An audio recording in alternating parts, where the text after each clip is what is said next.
Let's make eggless classic muffins today. These are the mini versions that I quickly prepared within 30 minutes for my kids. Here I've taken 1 cup of flour, half a cup of sugar, a teaspoon each of baking powder and baking soda, and a pinch of salt. Let's sieve it and break all the lumps. Give it a good mix. Let's prepare the wet ingredients. Here I've taken some warm water, some oil,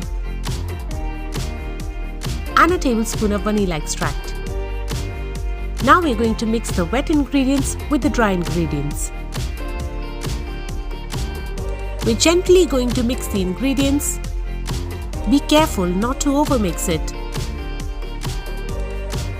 Pour the batter into the mold. Make sure to fill only 3/4 part of it.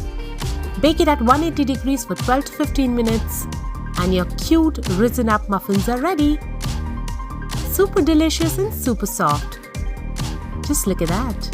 Don't forget to subscribe to Sprinkle of Spice by MJ for more wonderful recipes.